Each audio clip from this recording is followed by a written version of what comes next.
Ladies and gentlemen, my name is Dietrich, and this is a 2024 Toyota GR Corolla Premium, and, well, just look at it. It is the most bonkers, crazy, high-performance Corolla Toyota has ever sold, at least where I am in the United States. And today I'm going to review this car for you. We're going to go over the high-performance engine and the powertrain and the drivetrain. We are going to go over the styling. We'll measure out the cargo space in this hatchback model. We will look at the passenger room, and we will go over the interior convenience features and the safety features. And as always, if some of that sounds good and some of it doesn't, check the slidey bar down below to pick what you want to see. So we're going to start by looking under the hood, and this is Toyota's G16E GTS 1.6-liter 3-cylinder engine, turbocharged to within an inch of its life. This thing is putting out 300 horsepower and 273 torque. Amazing output for a 3-cylinder engine of this size. You feel all 300 horses when you rev it hard, but at low RPM, it's not as happy. It doesn't like to be lugged. You really need to keep it above 2K on the street. That's where it likes to be, so you gotta work that 6-speed manual transmission. And yes, the GR Corolla is only available with a 6-speed manual transmission. Thank God, this car would not be anywhere near as enjoyable with an automatic.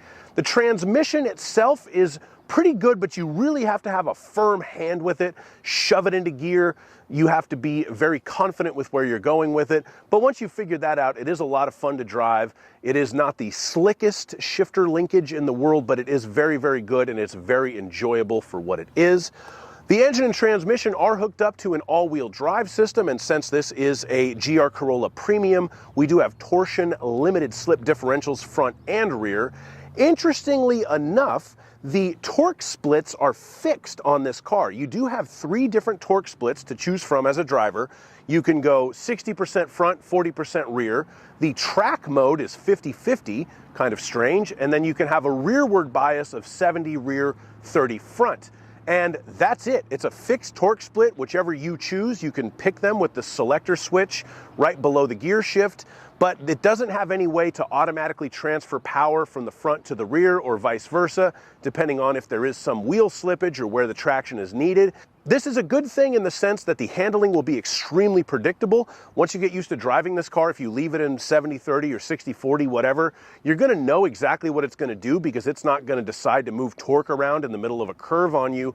The bad part about it is sometimes if you let the car move the torque around for you, you actually do get overall better grip. I experienced this in my own 2017 WRX STI on a number of occasions. And the other thing is, the car being able to move torque around can also improve poor weather condition driving and traction, especially in like snowy or icy conditions. You don't get that benefit with the GR Corolla, but it is 4-wheel drive. So I guess if you are going to drive it in snow or ice, just put good all-season or winter tires on it, lock it in that 50-50 track mode, and you're going to do just fine. Now we're going to move on to the styling on this GR Corolla, and well, just look at it. It's a Toyota Corolla hatchback with a wide body kit on it. I feel like Toyota did integrate this as well as they could, but I don't feel like this is an amazing looking car. It does appear to just have all these fender flares festooned upon it to add to the high performance look, and of course the wider wheels and tires. When it comes to those wheels, those are 18-inch gloss black 15-spoke wheels. They do look very, very nice, and you will notice the red painted GR branded brake calipers on this premium model. That is part of the premium package, and it matches the supersonic red paint on this particular example as well. It should be noted that some of this wide body look is functional. On the front grille, that is gloss black with functional air ducts, and you also have a gloss black rear bumper lower cover on this premium model, also with the active rear air vents. So there is some active cooling involved in this wide body kit. I do like that it's not just like fake vents like on an old Ford Mustang or something. It is active stuff, so it does add to the performance. That gloss black front grille also includes LED fog lights to go along with the full LED headlights and running lights, and of course the LED tail lights as well.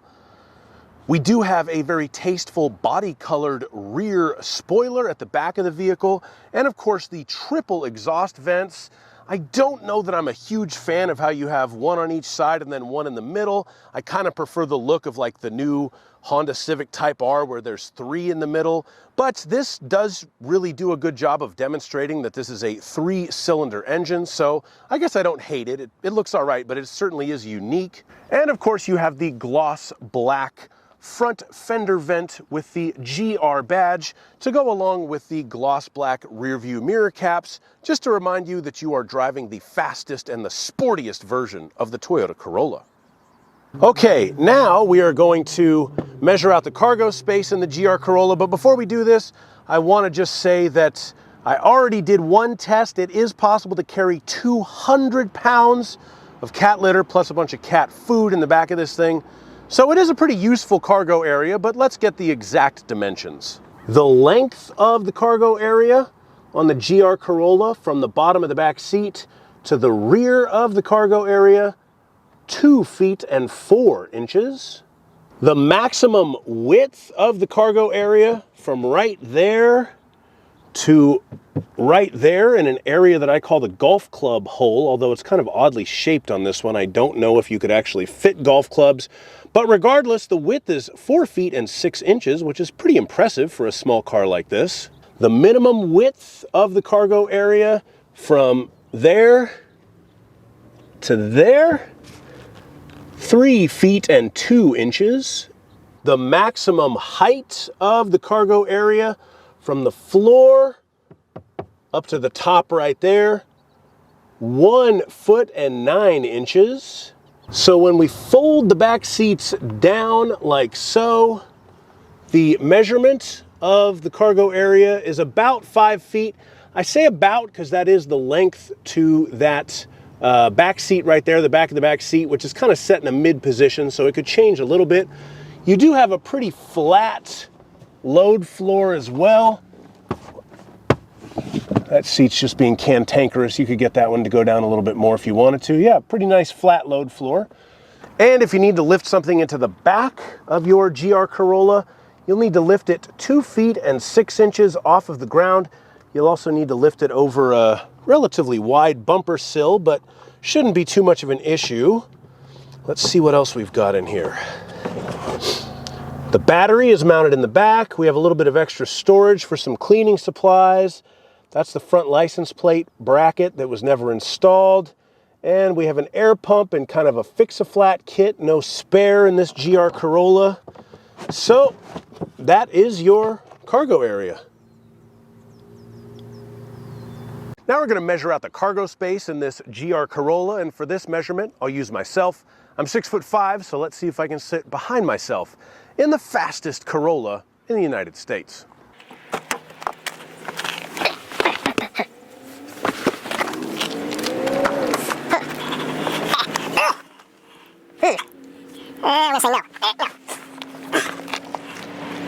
Okay, so as we can see here, I can sit in the front. I have enough knee room, I have enough headroom.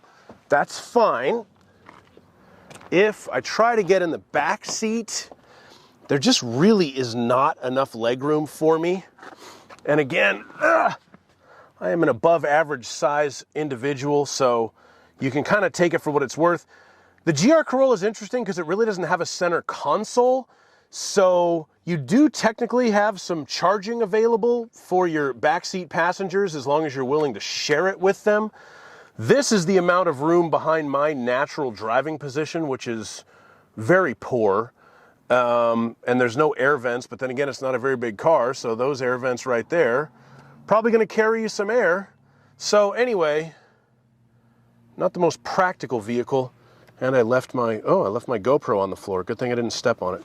That's the passenger room in the old GR Corolla.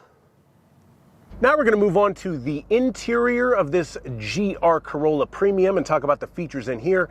The first thing you are going to notice is the Brin knob and synthetic leather trimmed seats. They do feel very nice and very appropriate for a vehicle like this.